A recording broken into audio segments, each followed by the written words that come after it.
Jai Hind students, this is chapter for class 11th history, the three orders from theme 6. In this chapter हम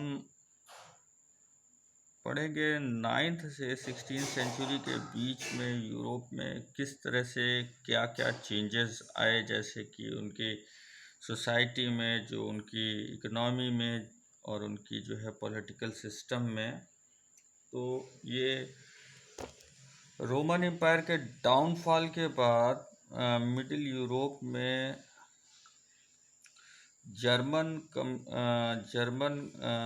race से belong करते हुए जो है और भी बहुत सारी कम्युनिटी थी, जैसे इटली, स्पेन, फ्रांस, ये सब। और जर्मन्स ने इन सब एरियाज़ पे अपना कंट्रोल कर लिया था।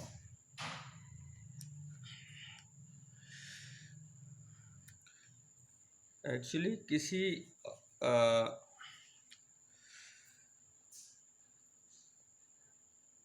एक कलेक्टिव पॉलिटिकल पावर के जो है कमी में ये सारे जो लड़ाइयाँ होती थी ये होती थी, और लोग अपनी लैंड्स को प्रोटेक्ट करने के लिए जो है कई तरह से जो रिसोर्सेस थी उनको जुटाने की कोशिश करते थे।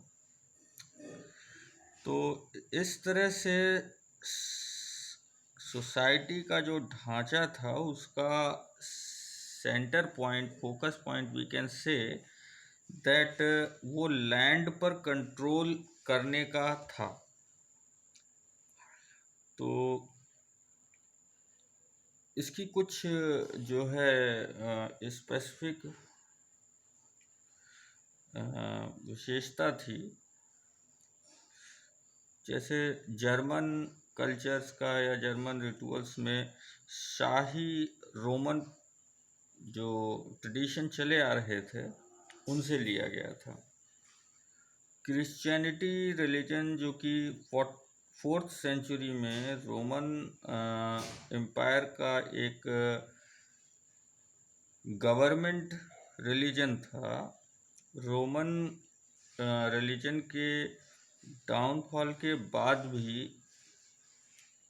ये रिलीजन बचा रहा और धीरे धीरे ये religion middle and north Europe में भी फैल गया। यूरोप में चर्च जो होते थे उनके पास जो है लैंड ऑनर भी थे, वो लैंड होल्डर्स भी थे, और इसके साथ साथ उनके पास बहुत सी पॉलिटिकल पावर्स भी हुआ करती थी।